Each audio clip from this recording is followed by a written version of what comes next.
ഒരു time killer മാത്രമാണ് ഞാൻ. നിങ്ങൾ പലരെയും പോലെ നാറാണത്ത് ഭ്രാന്തനെ കാണാനാണ് ഞാൻ വന്നിരിക്കുന്നത്. നാറാണത്ത് ഭ്രാന്തന്റെ ഐതിഹ്യം അറിയാത്ത മലയാളികളായി ആരും തന്നെ ഇവിടെ ഉണ്ടാവില്ല. നാറാണത്ത് ഭ്രാന്തന്റെ ജീവിതകഥ പറയുന്നത് നമ്മുടെ കണ്ണൂർ മുതൽ ആലപ്പുഴ വരെയുള്ള ജില്ലകളെ പരാമർശിച്ചാണ്. അദ്ദേഹത്തിന്റെ ഏറ്റവും കൂടുതൽ കഥകൾ ഉള്ളത് പാലക്കാട്. പാലക്കാട്ടുകാർ ഒരുപാട് പേര് ഇവിടെയുണ്ട്. ഞാൻ കൂടുതലൊന്നും പറയുന്നില്ല, ചുരുക്കം ചില കാര്യങ്ങൾ ചോദിക്കാം പാലക്കാട്ടുകാരോട്. നിങ്ങളുടെ അറിവളയ്ക്കുന്നതിന് വേണ്ടിയിട്ടല്ല. നാറാണത്ത് ഭ്രാന്തനെ പറ്റി നിങ്ങൾക്ക് അറിയാവുന്നത് ഇവിടെയുള്ളവരോട് പറയണം. നാറാണത്ത് ഭ്രാന്തന്റെ ഒരു സ്മാരകം പാലക്കാട് ജില്ലയിലുണ്ട്. അതേത് സ്ഥലത്താണെന്നൊന്ന് പറയാം. ഏതെങ്കിലും പാലക്കാട്ടുകാരൻ എഴുന്നേറ്റ് പറയാം. പാലക്കാട് കാര്യങ്ങൾക്കും ആകാം കേട്ടോ. എവിടെയാണ് നിങ്ങളുടെ പാലക്കാട് ജില്ല? നമ്മൾ ഈ നാറാണത്ത് ഭ്രാന്തൻ എന്ന് പറയുമ്പോൾ അത് കേവലം ഒരു ഭ്രാന്തനല്ല. അദ്ദേഹം ഒരു വലിയ ഫിലോസഫർ ആണെന്ന്, തത്വചിന്തകനാണെന്ന് പറയുന്നവരാണ് ഏറ്റവും കൂടുതൽ ആളുകളുള്ളത്. അതിനുള്ള ഒരുപാട് ദൃഷ്ടാന്തങ്ങൾ നമ്മൾക്ക് കാണിച്ചു തരാനും പറ്റും.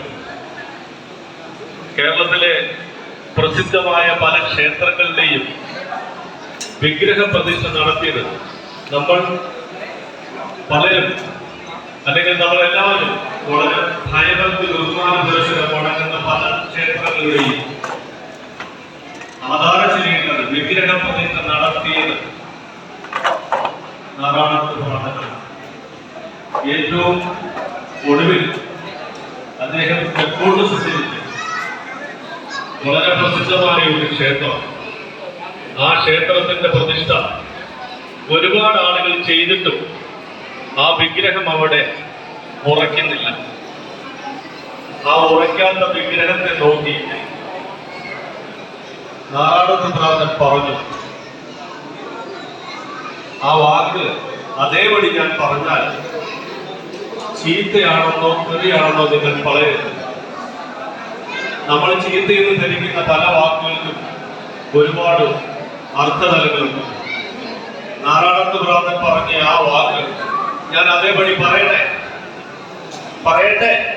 നിങ്ങൾ പറഞ്ഞാൽ മാത്രമേ ഞാൻ പറയൂ. ഞാൻ കേട്ടില്ല. പറഞ്ഞോട്ടെ. ഭൂരിപക്ഷം പേര് പറഞ്ഞില്ല. കൈവക്കിയാലും മതി. നിങ്ങൾ വിക്കിപീഡിയ തിരഞ്ഞാൽ അതിലും കിട്ടും. നാറാണത്ത് ഭ്രാന്തൻ പറഞ്ഞത് പല തവണ ഇരുന്നിട്ടും ആ വിഗ്രഹം അവിടെ ഉറയ്ക്കുന്നില്ല. നാറാണത്ത് ഭ്രാന്തൻ പറഞ്ഞു, പുലിയാടി മോനെ ഇരിക്കവിടെ.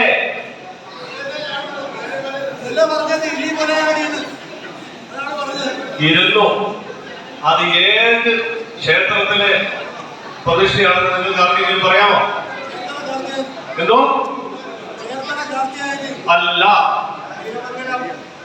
അല്ല. ഈ 3-4 ദിവസം മുമ്പ് നടന്ന തെരഞ്ഞെടുപ്പിൽ കേരളത്തിൽ എല്ലാവരും ശ്രദ്ധിച്ച ഒരു നിയോജക മണ്ഡലത്തിന്റെ പേര് ആ ക്ഷേത്രത്തിന്റെ പേരിനോടൊപ്പം ചേർത്ത് വയ്ക്കാൻ പറ്റും. വളരെ പ്രധാനപ്പെട്ട ഒരു സ്ഥലമാണ്. ഞാൻ പറയാം, ആലപ്പുഴ ജില്ലയാണ്. പറയാമോ? ആലപ്പുഴ ജില്ലയിൽ വാർത്തകളിൽ ഇടം പിടിച്ച ഒരു നിയോജക മണ്ഡലത്തിന്റെ പേര് കൂടിയാണ്. അവിടുത്തെ പ്രതിഷ്ഠ ഇല്ല, ഞാൻ പറയുന്നില്ല. കൊല്ലം അഭ്യാരമായും വളരെ ചേർത്ത് വായിക്കുന്ന ഒരു ക്ഷേത്രമാണ്. അത് തന്നെ അമ്പലപ്പുഴ. ഇത് ശരിയാണോ എന്ന് നിങ്ങൾ വിക്കിപീഡിയ കയറി ഒന്ന് സന്ദർശിച്ചാൽ മതി. ഇനി മറ്റൊരു കാര്യം, സമയം കഴിഞ്ഞെങ്കിൽ അവിടുന്ന് ഒരു സൂചന തന്നിട്ടുണ്ടോ? അപ്പം നിർത്തും. എന്നോട് കൈക്കില്ലാതെ പറഞ്ഞിട്ടുള്ളൂ. അതായത് നാറാണത്ത് ഭ്രാന്തൻ അവിടുന്ന് ഇറങ്ങി വരുന്നിടം വരെയുള്ള ഒരു സമയം നിങ്ങളെ എൻഗേജ് ചെയ്തിരിക്കുക എന്നുള്ളതാണ് എന്റെ ദൗത്യം. നാറാണത്ത് ഭ്രാന്തൻ വനരുചിയുടെയും നാരായണകുമാറിന്റെ അമ്മയുടെ പേരെന്താണ് എന്ന് പറയാമോ? എന്താണ്? ആ പറയെന്ന് പറയും. ആ പറയിക്കും ഒരു പേരുണ്ട്. നാരായണത്ത് ഭ്രാന്തന്റെ അമ്മയുടെ പേര് വരരുചി അച്ഛൻ പഞ്ചമി. കറക്റ്റ്. ഗൂഗിൾ അമ്മായിയെ നോക്കുന്ന ആളുകളൊക്കെ ഒരു കുഴപ്പമില്ല, ഇതൊക്കെ നോക്കണം. ഇങ്ങനത്തെ സന്ദർഭങ്ങൾ വരുമ്പോഴാണ് ഇതിനെയൊക്കെ നമ്മൾ തിരയേണ്ടത്. വരരുചിയുടെയും പഞ്ചമിയുടെയും 12 മക്കളിൽ എത്രാമനാണ് നാരായണത്ത് ഭ്രാന്തൻ? 12 മക്കളാണ്. 8 അല്ല. ഏതോ അല്ല. 12ാമത്തെ ആള് വർത്തമാനം പറയാൻ പോലും പറ്റില്ലാത്ത ആളാണ്. അതിനും പാലക്കാട് സ്മാരകമുണ്ട്. ആ മോനെങ്കിലും അല്ല ഓടി വന്നേ. എന്താ മോന്റെ പേര്?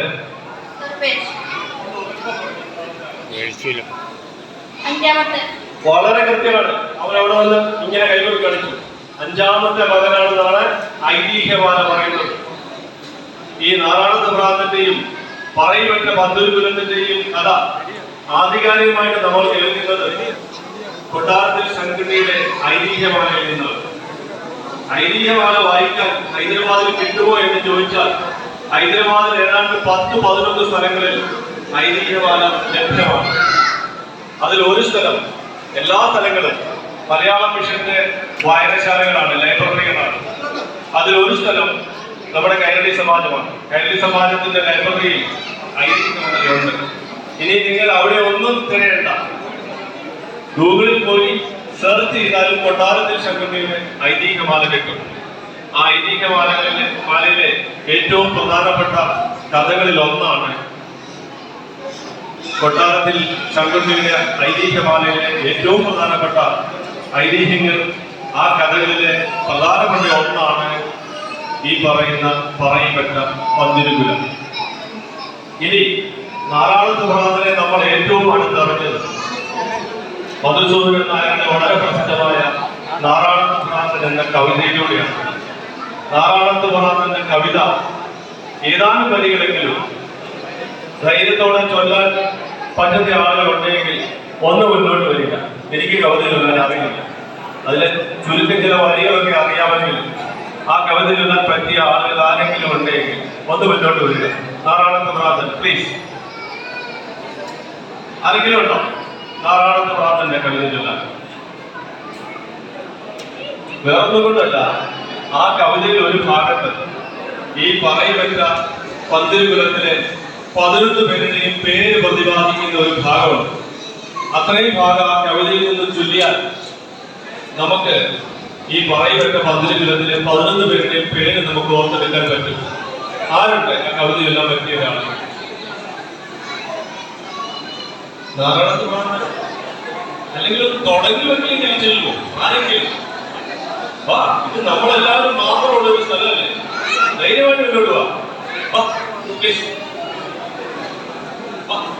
ഞാൻ ഉദ്ദേശിച്ച ഭാഗമൊന്നും വേണമെന്നില്ല, ആ കവിതയിലെ ഏതാനും ഭാഗങ്ങൾ ചൊല്ലിയാൽ.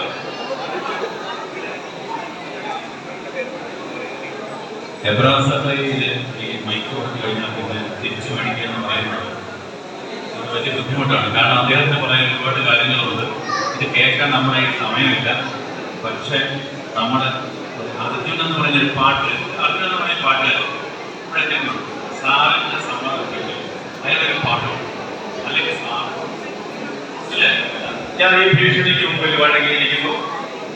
മൈക്ക് കൊടുത്തില്ലെങ്കിൽ എന്നോട് പാട്ട് പാടണമെന്നാണ് പറഞ്ഞിരിക്കുന്നത്. അതെന്തായാലും നടക്കുന്ന കാര്യമല്ല. അതുകൊണ്ട് ഞാൻ മൈക്ക് തിരിച്ചു വിളിക്കുന്നു. എല്ലാവരും നന്നായിട്ട് കഴിച്ച് ഞാൻ അവസാനിപ്പിച്ചത്. Thank you sir. ഞങ്ങളുടെ ഈ ഒരു പരിപാടിയുടെ സജ്ജീകരണത്തിന് വേണ്ടിയിട്ട് മാത്രമാണ് സാർ പറഞ്ഞത്. പിന്നെ അർജുൻ എന്ന് പറയുന്ന പാട്ടുകാരൻ നമ്മുടെ ഹൈദരാബാദിന്റെ പുതിയ മുത്താണ്, സ്വത്താണ്, ചക്കര മുത്താണ്. എന്തോ പാടാൻ പോകുന്നത്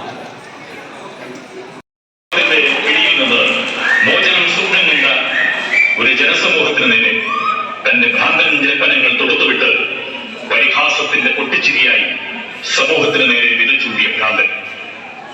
താൽക്കാലിക നേട്ടങ്ങളിൽ അഹങ്കരിക്കുന്ന മനുഷ്യന്റെ സ്വപ്നഗോപുരങ്ങൾ തകർന്നു വീഴാൻ അണുനിമിഷം മാത്രം മതി എന്ന വലിയ സത്യത്തെ തന്റെ ജീവിതം കൊണ്ട് വരച്ചു കാട്ടിയ ഒരു മഹാജന്മം സമൂഹം ഭ്രാന്തനായി ചിത്രീകരിച്ച മഹാരഥൻ നാരായണത്തു ഭ്രാന്തൻ.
ഭ്രാന്തൻ ഞാൻ പറയുകെട്ട പന്തിരുളത്തിലെ അഞ്ചാമൻ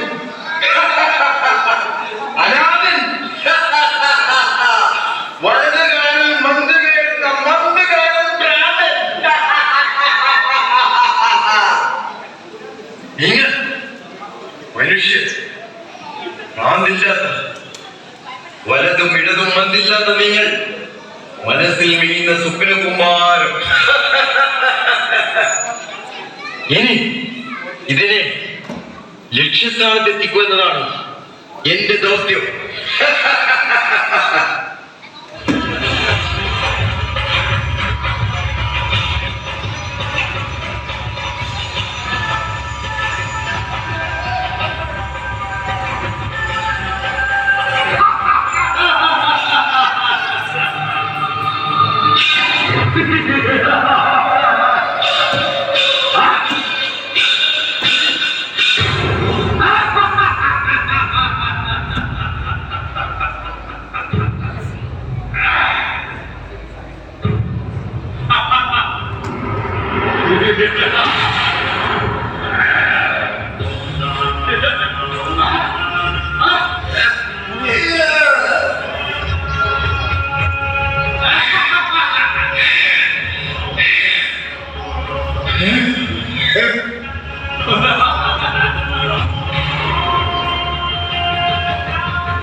ദരിദ്രനും ധനികനും പണ്ഡിതനും പാമരനും കറുത്തവനും വെളുത്തവനും ഒക്കെ കൂടി ഭിക്ഷയായി തന്ന ധാന്യമണികൾ പട്ടരയിൽ വെച്ച് പാകം ചെയ്തപ്പോൾ ഈ മന്ദകാല ഭ്രാന്തന്റെ ഹട്ടിക്ക് വകയായി. ഇനി ഉറക്കം ഉണർന്നാൽ വീണ്ടും ഊരുന്നുണ്ടാവും.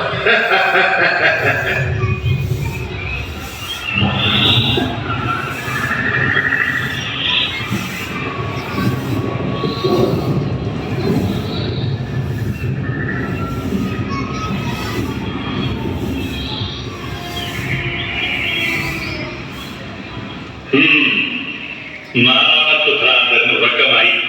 പക്ഷേ ഈ സാധുവിനറിയില്ലല്ലോ താൻ നിദ്രയിലാണ്ടിരിക്കുന്ന ഈ ഇടം ഉഗ്രസ്വരൂപിണിയും കോപിഷ്ഠയുമായ ചുടല ഭദ്രകാളിയുടേതാണ്.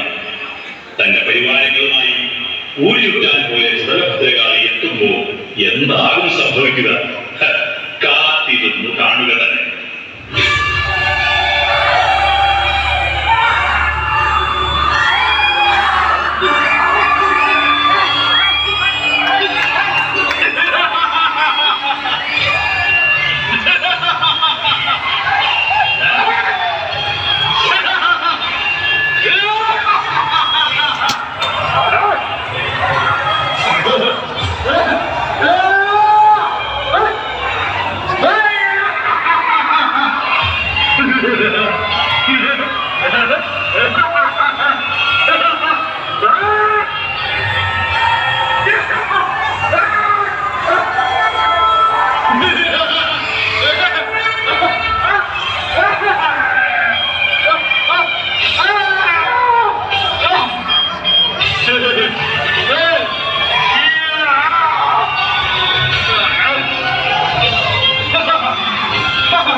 എന്റെ സന്ദേഹം ഈ ലോകത്ത് ഭ്രാന്തനും അതിലേറെ വികൃതനും താനാണെന്നാണ് ഈ ഭ്രാന്തൻ കരുതിയത്. ഇത് ആരാണ് എന്നേക്കാൾ വലിയൊരു വികൃത ജീവി? പോകൂ, എന്നെ ശ്രദ്ധിക്കാതെ പോകോ.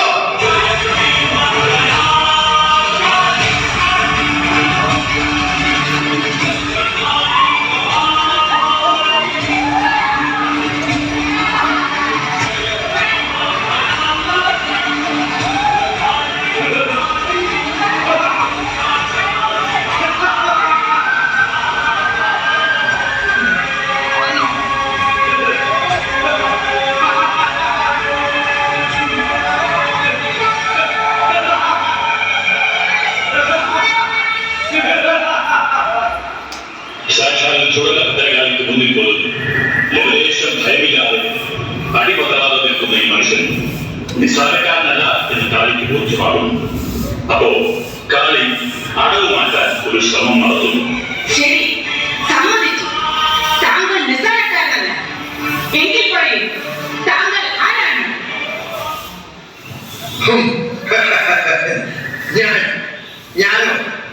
ഞാൻ ഭ്രാന്തൻ, നാലാമത്തെ ഭ്രാന്തൻ, പറയപ്പെട്ട പന്തിരുളത്തിലെ ഭ്രാന്തൻ. ചുറ്റും നഗരങ്ങൾക്കെതിരെ വിരൽ ചൂണ്ടിയതിന് സമൂഹം എനിക്ക് ചാർത്തിയ വിളിപ്പേര് നാലാമത്തെ ഭ്രാന്തൻ. നീ പോകൂ, എനിക്ക് ഉറങ്ങണം. മഹാപ്രഭു, അങ്ങ് അമാനുഷികനാണ് എന്നതിൽ യാതൊരു തർക്കവുമില്ല. അങ്ങേക്ക് എന്നിൽ നിന്ന് എന്ത് വരമാണ് വേണ്ടത്? എന്ത് വേണമെങ്കിലും ചോദിച്ചോളൂ, അത് സാധ്യമാണ്. വരമോ? എനിക്കോ? എന്തിന്? ഭ്രാന്തന് വരം എന്തിന്? എന്ത് സാധ്യമാക്കാൻ നിനക്ക് കഴിയുമെങ്കിൽ ഞാൻ ചോദിക്കുന്ന ഒരു കാര്യം സാധ്യമോ? പറയൂ. അങ്ങ് ചോദിച്ചോളൂ. ഞാൻ ചോദിക്കുന്ന വരം കേട്ട് ഞെട്ടരുത്. ഈശ്വര കൽപ്പന പ്രകാരം ഇന്നേക്ക് 36 വർഷം 6 മാസം 12 ദിവസം 5 നാഴികയും 3 വിനാഴികയും കഴിഞ്ഞാൽ എന്റെ മരണം സുനിശ്ചിതം. ഈശ്വര കൽപ്പിതമായ ഈ നിശ്ചയത്തെ ഒരു ദിവസം മുമ്പോ ഒരു ദിവസം പിമ്പോ ആക്കാൻ നിനക്ക് സാധിക്കുമോ? ക്ഷമിക്കണം പ്രഭു, ഈശ്വര കൽപ്പിതമായതൊന്നും മാറ്റിവെക്കുവാൻ എനിക്ക് സാധ്യമല്ല. അങ്ങ് എനിക്ക് സാധ്യമായ മറ്റേത് വരമെങ്കിലും ആവശ്യപ്പെട്ടുള്ളൂ. അപ്പോൾ തോറ്റുമെന്ന് സാരം. ആട്ടെ, എന്തെങ്കിലും ഒരു വരം ചോദിച്ചാൽ നിങ്ങൾ ഒഴിഞ്ഞു പോകുമല്ലോ. എനിക്ക് ഇനിയും ചെയ്തു തീർക്കാൻ ഏറെ കർമ്മങ്ങൾ ബാക്കിയുണ്ട്. എങ്കിലും തൽക്കാലം ഞാനൊരു വരം ചോദിക്കാം. അങ്ങ് ചോദിച്ചോളൂ. എന്റെ വലതുകാലിലെ മന്ത്രി ഇടതുകാലിലേക്കൊന്ന് മാറ്റിത്തരാമോ?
ഇടതിൽ നിന്നും വലതിലേക്കും. ചുരുക്കത്തിൽ ഈ മന്ത്രി ഞാൻ തന്നെ ചോദിക്കണം. ഉച്ചയായോടാ സൂര്യ, ഉച്ചയിലായോടാ. ഉറക്കമോ നഷ്ടമായി. ലോകം ഉറക്കമുണരുന്നതിന് മുമ്പ് എനിക്ക് എന്റെ പ്രയത്നം ലക്ഷ്യസ്ഥാനത്തെത്തിക്കണം.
ഒരു പഴങ്കഥയായി നാരായണത്വ ഭ്രാന്തൻ എന്ന ഐതിഹ്യ പുരുഷൻ നിലകൊള്ളുമ്പോൾ അദ്ദേഹം നമ്മെ പഠിപ്പിച്ച പാഠങ്ങൾ ഇന്നും ഓർമ്മപ്പെടുത്തലുകളായി അലയടിക്കുന്നു.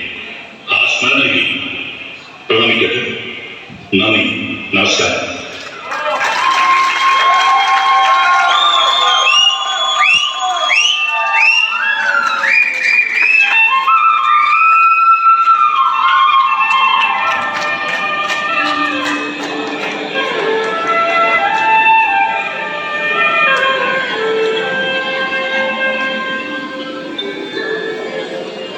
പന്ത്രണ്ടു മക്കളെ പെറ്റൊരമ്മേ, നിന്റെ മക്കളിൽ ഞാനാണ് ഭ്രാന്തൻ.